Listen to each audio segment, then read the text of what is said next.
vamos a estar hablando acerca del coste de la obediencia, ¿vale? La obediencia, el obedecer.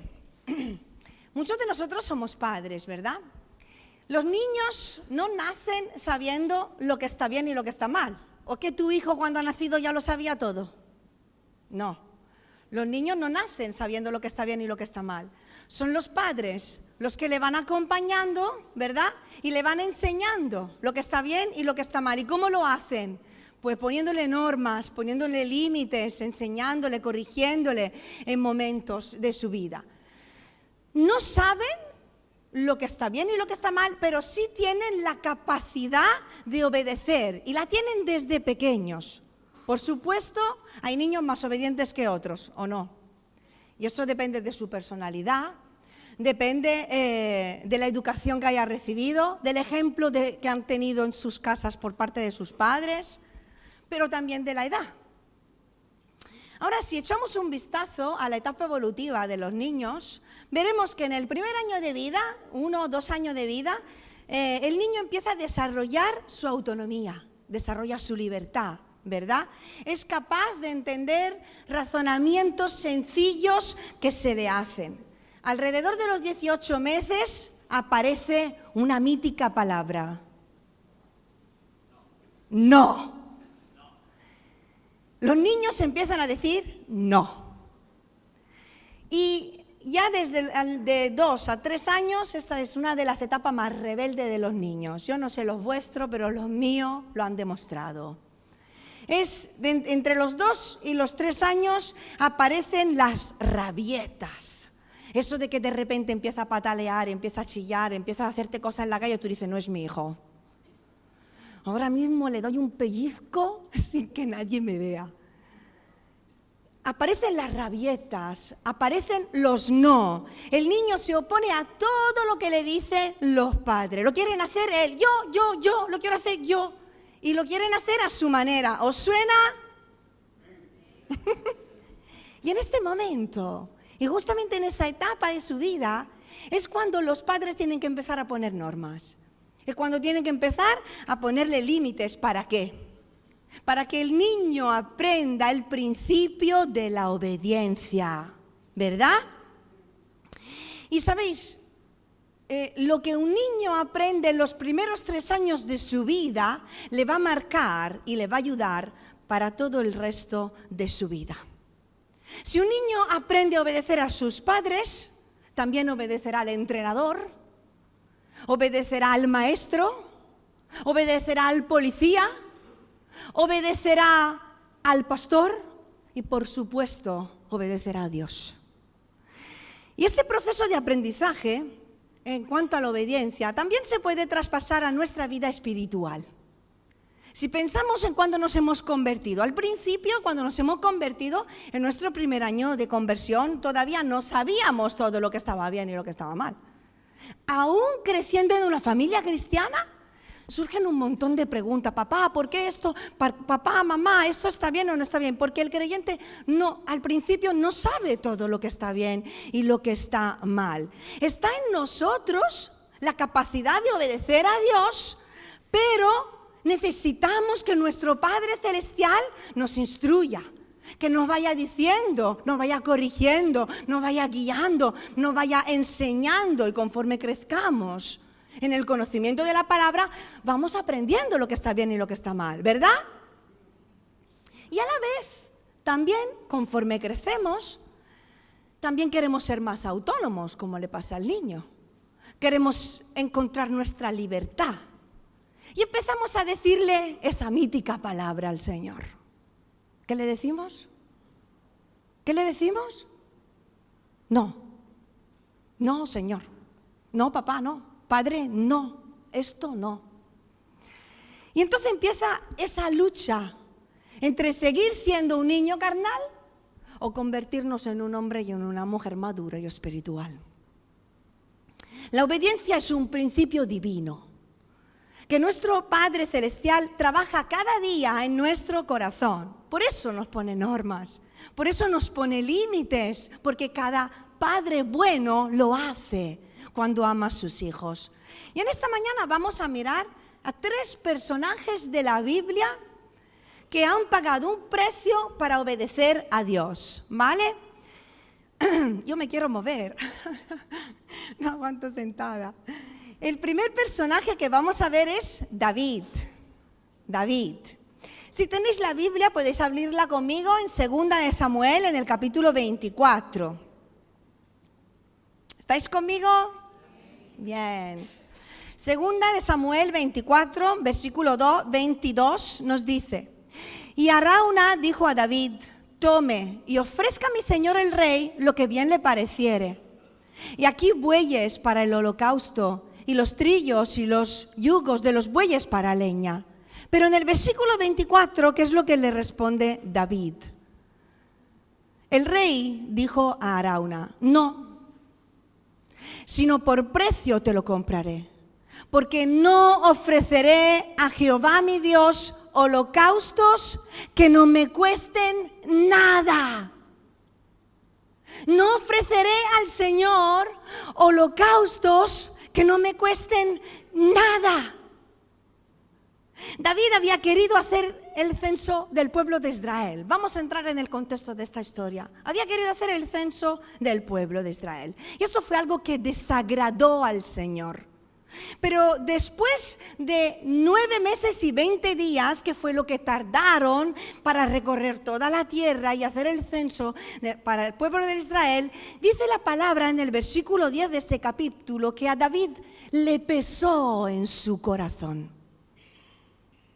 Por esto dijo: he pecado gravemente por haber hecho esto. Señor, quítame este pecado porque lo he hecho neciamente. Y si hay algo que siempre ha caracterizado la vida de David, es que David era un hombre conforme al corazón de Dios.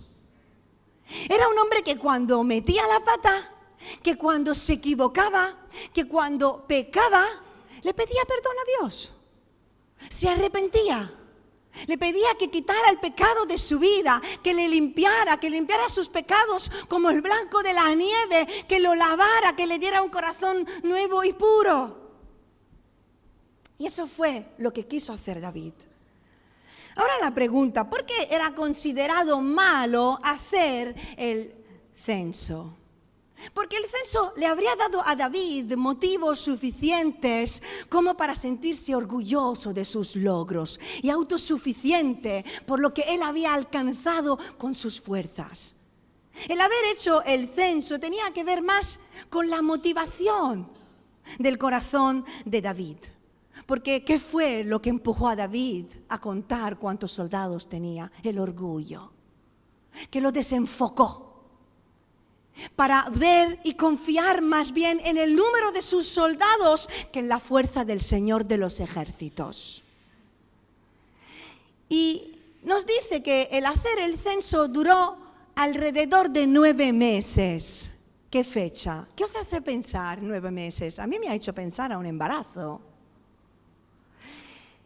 Y lo que dio a luz esa búsqueda de hacer el censo fue para David simplemente el darse cuenta de que una búsqueda de gloria eterna solo trajo tristeza y pesar en su corazón. Hay momentos en nuestra vida, hermanos, que son como embarazos. Son procesos, son gestaciones. ¿Cuántas veces hemos vivido embarazos en nuestra vida? Procesos, paréntesis, pruebas. ¿Cuántos de vosotros han pasado por esos tratos? ¿Y cómo los hemos vivido? Hemos intentado hacer lo que estaba en nuestras manos hacer para lograr salir de ese proceso con nuestras fuerzas, por nuestros méritos, a nuestra manera. Y si cuando hemos actuado de esa manera, ¿cómo hemos terminado el proceso? ¿Hemos terminado con pena, con tristeza? Y hemos vuelto al punto de partida, ¿no? Al Señor. Recordando quiénes somos, lo frágiles que somos, nuestra dependencia de Él. Hemos vuelto a recordar que sin Él no somos nada, no podemos nada, que no tenemos control de nada en nuestra vida. De nada, hermanos, de nada. Y hemos recordado que todo lo que somos, todo lo que tenemos, todo lo que hacemos, hermanos, es por la gracia de Dios. Tú tienes un marido o una esposa por la gracia de Dios. Tienes un trabajo porque Dios lo permite en tu vida. Tienes hijos porque Él los cuida, porque mañana en un momento se nos quita la salud, se nos quita el trabajo, desaparecen los familiares, los amigos, todo puede cambiar. ¿Y tú vas a poder hacer algo? Tú puedes añadir un día en tu vida. Tú puedes controlar cuánto cabello tienes. ¿Qué han producido los procesos de Dios en tu vida? Esos paréntesis que Dios ha permitido, permite y seguirá permitiendo en nuestra vida para probar nuestro corazón. ¿Qué es lo que ha dado a luz en tu interior?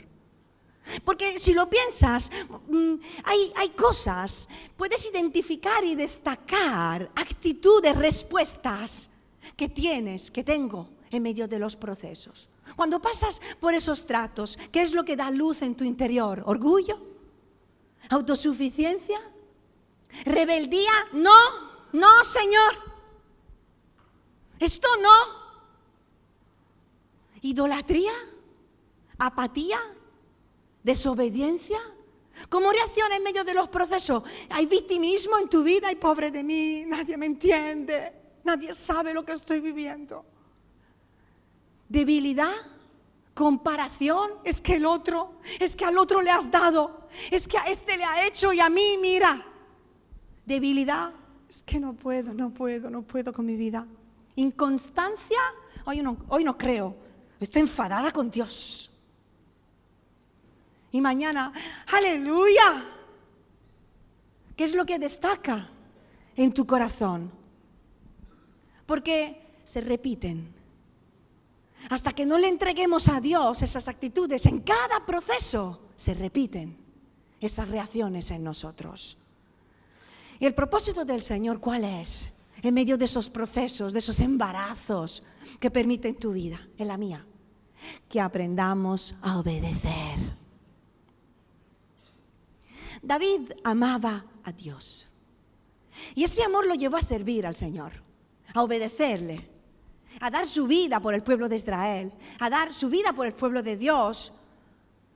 Y en ese momento, cuando pasa toda esa crisis en el interior de David, porque el Señor había mandado peste sobre Israel. Entonces Gad le había dicho a David, levanta, edifica un altar. Un altar. Este es un ejemplo de un altar. Habían varios modelos hechos con material diferente y de diferente manera. Esto nos lo han hecho Chari y Juan Marcos, y gracias a ellos por este trabajo. En la antigüedad, un altar era un lugar elevado en el que se depositaba una ofrenda, un sacrificio a Dios. De hecho, la palabra altar, ¿alguien sabe qué significa? Lugar de matanza. Y eran los lugares de adoración. Eran los lugares de la presencia de Dios. Leyendo las historias de nuestros patriarcas de la fe, podemos notar que en muchas ocasiones donde se edificaba un altar, habían las teofanías, apariciones de Dios, que aparecían en el momento del sacrificio. Así que era natural edificar un altar y esperar una aparición de Dios, una manifestación de la presencia de Dios en ese lugar que estaba representando y que Él estaba ahí presente, que estaba aceptando la ofrenda.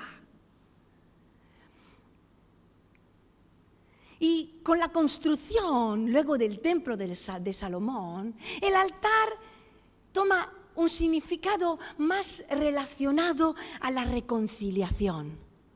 Entonces el que adoraba, el adorador, llevaba su sacrificio a Dios. Y la aceptación de la ofrenda por parte del sacerdote, ¿qué era lo que representaba? La aprobación de Dios. Que el Señor estaba aprobando. Y la manifestación de las bendiciones y de las renovaciones del pacto del hombre con Dios. Así que ¿qué es lo que hizo David cuando quiso levantar ese altar en ese momento? Después de todo lo que había ocurrido, David quería reconciliarse con Dios.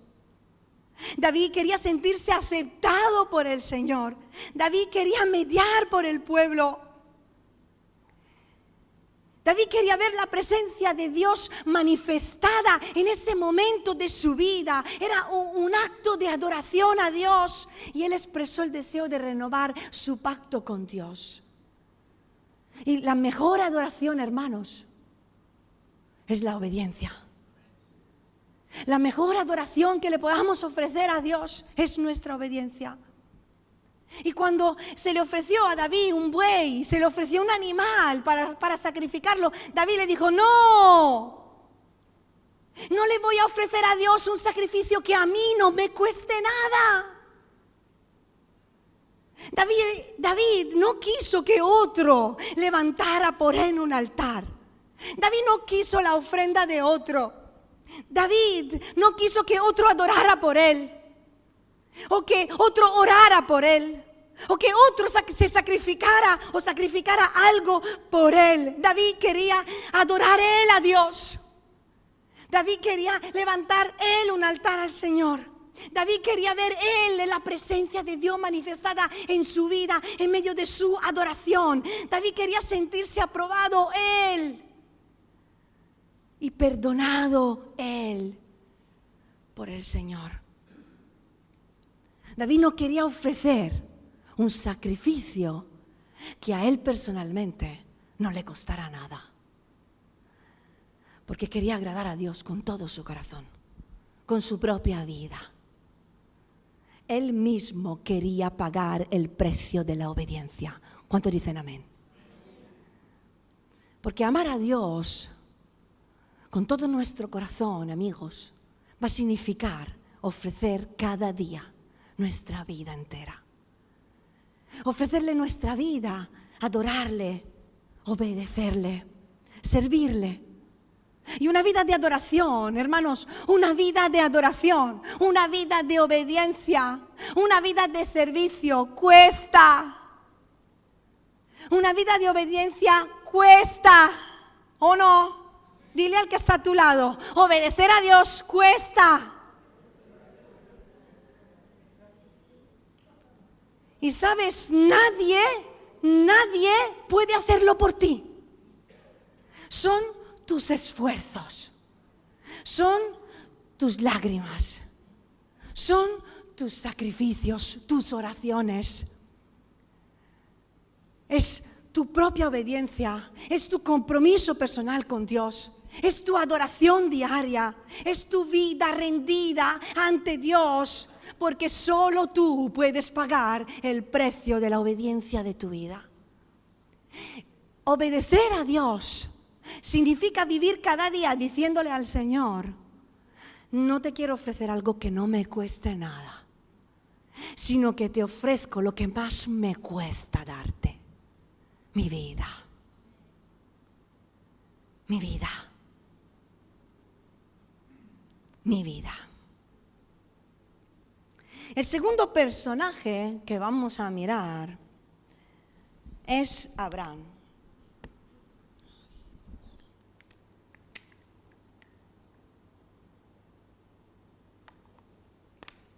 Si tenéis la Biblia, podéis leerla conmigo en Génesis capítulo 22,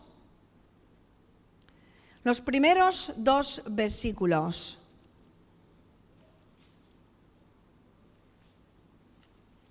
Génesis 22. Aconteció después de estas cosas que probó Dios a Abraham y le dijo, Abraham. Y él respondió, heme aquí. Y dijo, toma ahora tu hijo, tu único Isaac, a quien amas, y vete a tierra de Moriah y ofrécelo ahí en holocausto sobre uno de los montes que yo te diré. Y Abraham se levantó muy de mañana, y etcétera, etcétera. Y aquí destacamos 3 cosas. Primeramente, que Dios le llama a Abraham. Cuando Dios nos llama a seguirle y a obedecerle es algo muy personal. Dios le llama a Abraham por nombre. El día en que Dios te llamó a ti, ¿no fue personal para tu vida? Quizás tu familia se convirtió, está toda convertida, pero no toda en el mismo día. A veces pasa, pero el día que Dios nos llama es algo personal. Es tu decisión, es la mía. Obedecerle también. Obedecer a Dios cada día es algo personal. Y en el momento en el que tú y yo le hemos dicho, heme aquí, le estamos diciendo, estoy dispuesto a todo. Porque obedecer significa estar dispuesto a todo. ¿Cuánto dicen amén?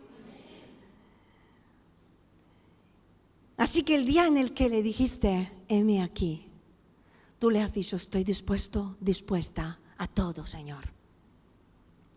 Dios lo único que busca son corazones dispuestos a darle todo. A hacer todo lo que Él le pida. A ir en cualquier lugar en el cual le envía. Personas dispuestas a obedecer. Por muy duro, por muy loco, por muy difícil que parezca lo que Dios te está pidiendo que haga, Dios busca corazones dispuestos a obedecerle siempre. Y sabéis, dice aquí en el versículo 3 que Abraham se levantó muy de mañana y lo preparó todo y se fue. Abraham casi no durmió esa noche, pensando en que tenía que sacrificar a su hijo, pero se dispuso a hacer lo que el Señor le pidió. ¿Cuántas veces, hermanos, hermanas, hay cosas que nos quitan el sueño? Situaciones que vivimos, cosas que el Señor nos pide, desafíos, pruebas, dificultades, cargas, decisiones que tenemos que tomar para hacer la voluntad de Dios, para obedecer al Señor, que nos quitan hasta el sueño. Y cuando nos disponemos a obedecer, a hacer lo que el Señor nos pide, damos pasos de fe y nos levantamos y lo hacemos casi no sin pensar, sino diciendo, lo voy a hacer. Y caminamos en fe, quizás muchas veces sin saber realmente ni hacia dónde vamos, dónde va a terminar esto, qué es lo que va a pasar a mi vida ahora. Pero lo hacemos porque tenemos toda nuestra fe, nuestra confianza en Dios. Y hermanos, esto es suficiente. Dilo conmigo, es suficiente. Dilo conmigo, es suficiente. Lo único que necesitamos para encontrar paz en nuestra vida es saber que lo que estamos haciendo está en la voluntad de Dios y no en la nuestra. Y es suficiente con saber que le estamos obedeciendo. Esto es suficiente. Pero ¿sabéis una cosa? La bendición, la obediencia siempre trae bendición. La obediencia siempre trae bendición. Así que primero el Señor le llama a Abraham. Segundo, el Señor le pide que le ofrezca a su hijo, al que más amaba. Le pidió lo que más amaba en su corazón. Y hemos leído que Dios probó a Abraham. Era una prueba de amor. ¿Has vivido alguna vez una prueba de amor con el Señor? ¿Sí o no? Momentos en los que has entendido que el Señor te estaba pidiendo que le rindieses algo o a alguien. Y quizás no se trataba de renunciar a ello en sí, pero sí de estar dispuesto a amar a Dios por encima de ello. De hecho, el Señor no quería a Isaac. Esa prueba era con Abraham, no era con el hijo. Lo que el Señor pretendía era ser el primer amor de Abraham. Que en el corazón de su siervo, lo primero que pudiera estar era su Dios. ¿Es Dios tu primer amor? ¿O amas más a otras personas? ¿A otras cosas? ¿A este mundo? Porque nuestra vida habla de lo que hay en el corazón. Muchas veces con la boca podemos decir que amamos a Dios con todo nuestro corazón, pero luego nuestra vida demuestra dónde está puesto en nuestro corazón. Incluso sé que es fuerte lo que voy a decir. Yo amo a Dios más que a mi marido. Yo amo a Dios más que a mis hijos. Y creo que lo he dicho en más de una ocasión. Cuando estaba en el seminario, yo le pedí al Señor una sola cosa. Me da igual si es guapo o feo. Hombre, si es guapo, mejor. Aunque al principio no me gustaba, ¿eh? Vamos a decirlo. Luego es que me enamoró. El más guapo es mi marido, lo siento. Pero si había una cosa que yo le pedía a Dios, no le decía pelo largo, pelo corto. Lo tenía largo. Y para una italiana esto era, vamos. Solo le pedía una cosa, que amara a Dios por encima de mí. Porque yo sabía que si mi marido amaba a Dios por encima de mí, me iba a amar a mí. Porque Dios es amor. Y eso era lo que el Señor tenía con Abraham. Llevarle a Abraham al punto en el que amara a Dios por encima de todos. Y por encima de todo. Para ti, quizás para mí, hoy esa prueba de amor también puede ser el amor que le tenemos a un hijo, a una hija, a nuestro esposo, a nuestra esposa, a un amigo, a un novio, a un trabajo, a una relación, a una casa, a una cierta estabilidad económica, a un ministerio. O al tener ambiciones personales, al renunciar, a veces ese sacrificio, esa prueba de amor es renunciar a cosas legítimas. Solo por servir a Dios, por obedecerle, o incluso promesas que Dios te ha dado. ¿Cuántos han recibido una promesa de parte de Dios? A ver esas manos. ¿Y cuántos todavía se están esperando que se cumplan ciertas promesas en vuestra vida? A ver. Incluso a veces esa prueba de amor es saber esperar, es seguir creyendo. Y aparcar por un tiempo esa promesa hasta que Él diga, ahora. Esos de repente de Dios, en lo cual Él lo acelera todo y con una sola palabra calma el viento y te trae a tierra firme en la calma. Y da la respuesta que tú esperabas. Pero ¿estás dispuesto a entregarlo esto al Señor? Y tercero, vemos en esta historia la respuesta de Abraham. ¿Qué fue lo que hizo Abraham? Abraham edifica un altar. Un altar en el monte. ¿Para qué? Para ofrecer a su hijo. Abraham estuvo dispuesto a darle a Dios, a su hijo, el amor de su vida, la promesa esperada, la seguridad para su futuro.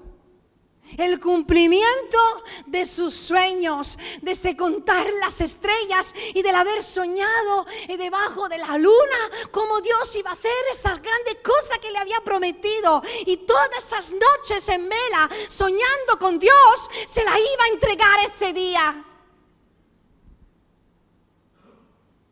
Porque Abraham no había comprendido que en ese altar no era su hijo el que tenía que morir, era él.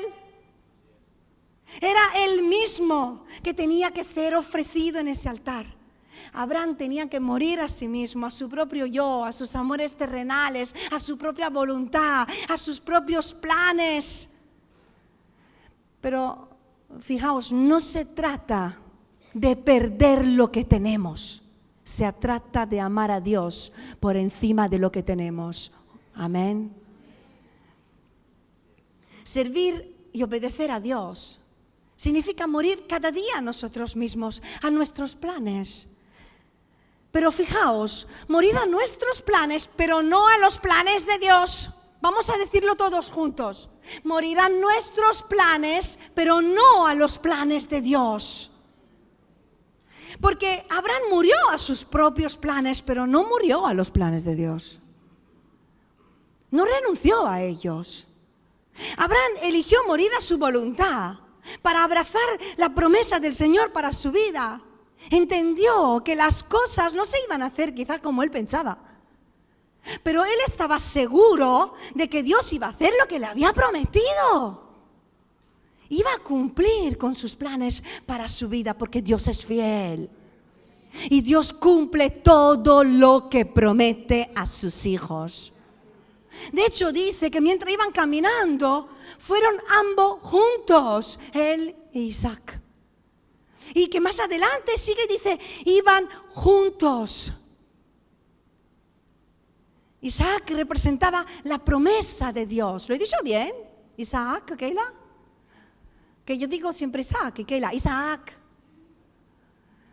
Isaac representaba la promesa de Dios para el futuro de Abraham. Y Abraham caminaba juntito con su promesa. Abraham en ningún momento se despegó de la promesa. Seguía caminando junto a ella a pesar de las dudas, a pesar de las preguntas, a pesar de las luchas, a pesar del dolor, a pesar del miedo, a pesar de la tristeza. Siguió caminando junto a la promesa.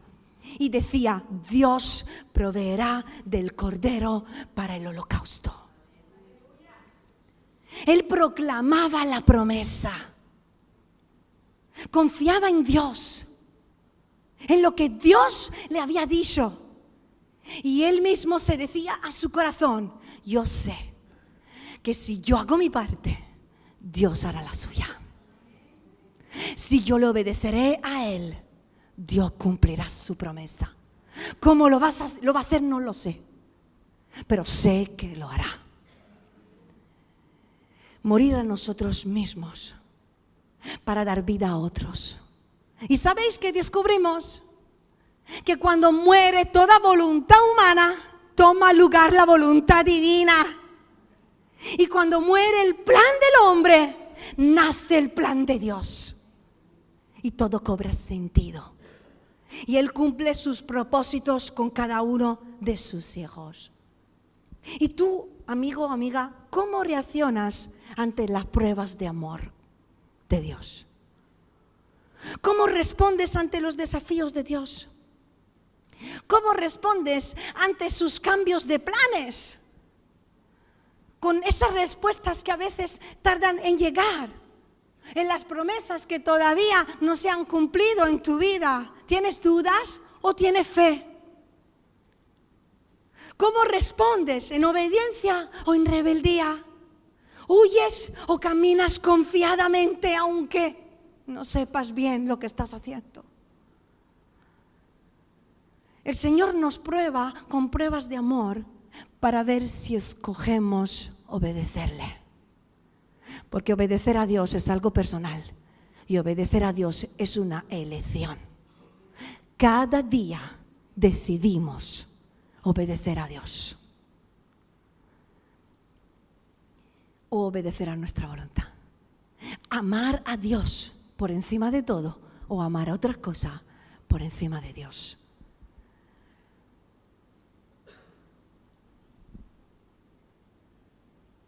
¿Estás dispuesto a darlo todo por amor a Dios? Pregúntatelo de verdad. La obediencia es estar dispuestos a todo. ¿Estás dispuesta? ¿Estás dispuesto? Te aseguro que si tú lo das todo, Dios lo va a dar todo también. Él ya lo ha dado todo. Y por último, hermanos, Dios nos da la fuerza para obedecerle. El mismo Jesús, y aquí vamos a mirar ahora este personaje. Hemos visto a David, hemos visto a Abraham. Vamos a mirar el personaje de Jesús. Él voluntariamente se ofreció, ¿verdad? Ofreció su propia vida en el altar como sacrificio. Él dijo, lo leemos en Juan capítulo 10, yo pongo mi vida para volverla a tomar. Nadie me la quita, sino que yo de mí mismo la pongo. Yo tengo poder para ponerla y tengo poder para volverla a tomar. Pero es que este mandamiento recibí de mi Padre. O sea, es que esto es lo que me ha dicho que tengo que hacer. Así que yo puedo hacer otra cosa. Claro que puedo, pero no es lo que quiero. Porque no es lo que quiere mi Padre. Así que si mi Padre no lo quiere, yo tampoco. Jesús decidió obedecer al Padre. Y dice en Hebreo capítulo 5 que aunque era hijo, con letra mayúscula, por lo que sufrió, aprendió la obediencia. Jesús aprendió la obediencia. Pero esto no significa que Jesús no sabía qué es la obediencia. Tampoco significa que Jesús no sabía obedecer o que no solía practicar la obediencia, porque Jesús como hijo, Jesús como Dios es la obediencia personificada. Aquí lo que el texto nos está diciendo, que Jesús aprendió qué significa obedecer siendo un hombre. Que por medio del sufrimiento el ser humano experimenta el dolor de la obediencia cuando ésta va en contra de su voluntad. Cuando obedecer a Dios le cuesta. Cuando obedecer a Dios es algo que no quiere hacer y se resiste en su carne. Por eso Jesús compadece contigo, conmigo. Por eso empatiza, por eso te entiende y por eso te da la fuerza para hacerlo. Porque Él como hombre lo ha hecho. Y promete ayudarte y entenderte. Jesús tuvo que pagar un precio muy alto, ¿o no? Le costó mucho dar su propia vida. Le costó vivir el dolor, vivir el sufrimiento, vivir el rechazo, el dolor físico, el dolor emocional, espiritual, hasta morir en una cruz. Para que el plan del Padre se cumpliera. Y Jesús es nuestro modelo a seguir. Es mi modelo a seguir y el tuyo en cuanto a la obediencia, a un espíritu de sacrificio, a la perseverancia, al amor hacia Dios, hacia la humanidad. Y fijaos qué interesante, hermanos, que esa noche en el Getsemaní, Jesús oró 3 veces. Y le pide lo mismo 3 veces. ¿Qué le pide al Padre? Por favor, Padre, quita de mí esta copa si puedes. De verdad que no quiero. Si puedes, Señor, quita de mí esta copa. Si fuera posible, libérame de esta aflicción, de esta agonía, de esta tristeza, que estoy tan mal, que el sudor se está convirtiendo en sangre. Me va a explotar la cabeza con la presión que estoy viviendo. Por favor, líbrame de esto, Señor. Pero termina la oración, este tiempo de búsqueda al altar, buscando la presencia del Padre, buscando la aprobación del Padre, buscando la manifestación de Dios en su vida. Termina ese tiempo de entrega de su vida diciéndole: Señor, pero no mi voluntad sino la tuya. No lo que yo quiero, lo que tú quieres, Padre. Y sabéis, en Hebreos 5:7 leemos algo muy interesante. Dice que Cristo, ofreciendo ruegos y súplicas con gran clamor y lágrimas, al que le podía librar de la muerte, fue oído. ¿Fue oído? ¿En qué fue oído Jesús si no fue liberado de la muerte? ¿En qué fue oído Jesús si el Padre no le ha dado lo que le ha pedido? ¿Por qué dice que fue oído? Fue oído. Le fue provisto un ángel que fue enviado específicamente para ese momento en concreto de su vida, en el cual lo único que Jesús necesitaba eran las fuerzas para pagar el precio. Él recibió la fuerza de un ángel que le fortaleció y le animó. La presencia del Padre le hizo sentir aprobado en ese momento y fue capaz de pagar el precio. Fue la manifestación divina que le hizo sentir aprobado por su Padre. Y sabéis, hermanos, yo esto lo he aprendido en este tiempo con mi pierna. Justamente estudiando la pastoral del dolor en mi cama. A veces el Señor permite aguijones en nuestra vida. Permite situaciones, pruebas, sufrimientos, enfermedades, dificultades, tensiones en el ministerio, en el matrimonio, en la relación con los hijos, en el trabajo. Y la ayuda que recibimos de Él es únicamente la fuerza que necesitamos para soportar esa prueba,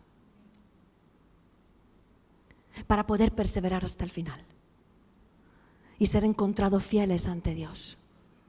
Hay aguijones que no prometo que Dios te lo quitará, porque hay aguijones que, como el apóstol Pablo, el Señor decide dejártelo hasta el final, pero promete darte la fuerza para superar todo tipo de dificultad, porque Él promete liberarnos de toda aflicción. Él promete liberarnos de toda angustia. Él promete liberarnos de toda tristeza. Él promete darnos la paz en medio de la tempestad. Él promete estar a tu lado cuando pases por el fuego, cuando pases por las aguas altas. Tú nunca te ahogarás, el fuego no te quemarás y terminarás en victoria, porque Él será tu fuerza. No siempre el Señor te quitará de personas complicadas en tu vida que te dan dolores de cabeza. Ni te quitará la enfermedad en el momento en el que tú quieres, o la manera en la que tú quieres, o situaciones que te hacen sufrir en ese trabajo del cual quiere ya quitarte. Por algo estás ahí. Aprende lo que Dios quiere enseñarte, porque es parte del ser probado. Son pruebas de amor, son momentos de rendición, de entrega, de obediencia, en el cual estamos dispuestos a darlo todo, solo sabiendo que estamos haciendo su voluntad. ¿Y sabéis qué es lo que aprendemos? Yo esto lo he aprendido cuando murió mi padre.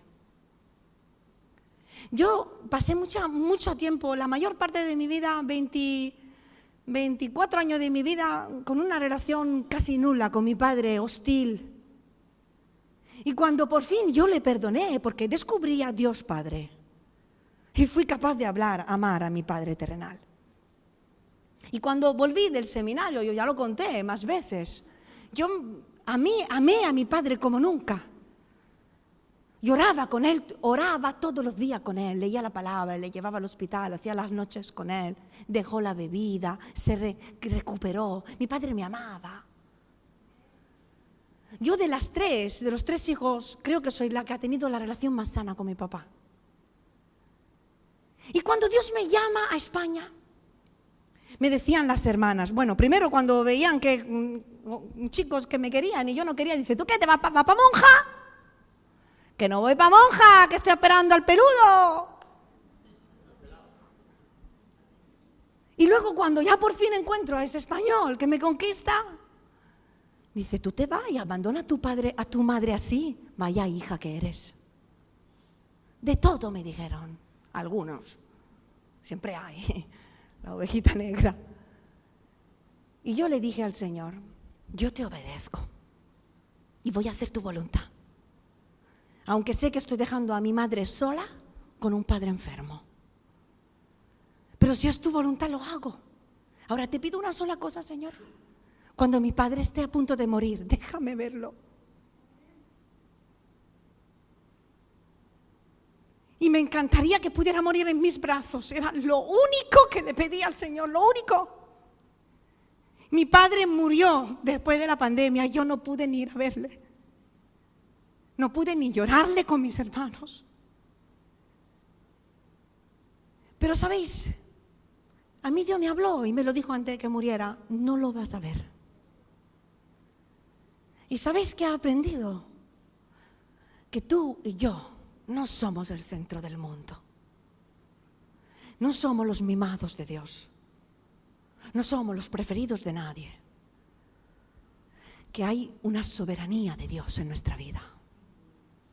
Y que se trata de obedecer.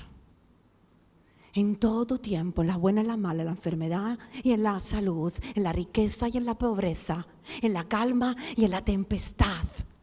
Porque ese es el pacto de amor que hemos hecho con Dios. Y esto de que estoy enfadada con el Señor, ¿de qué está enfadada? ¿Qué te debe Dios a ti? ¿Qué me debe a mí? Está Dios en deuda con sus hijos. Amar a Dios y obedecerle en cada momento de tu vida, hermanos. Obedece al Señor, aprendamos a obedecer a Dios, y cuando no tenemos la fuerza para hacerlo, Él nos dará la fuerza que necesitemos para soportar cualquier tipo de dificultad, de prueba, de angustia, para terminar fieles y verle un día cara a cara y decirle con la pata chula o con la pata buena, aquí estoy para agradarte, adorarte el resto de mi eternidad.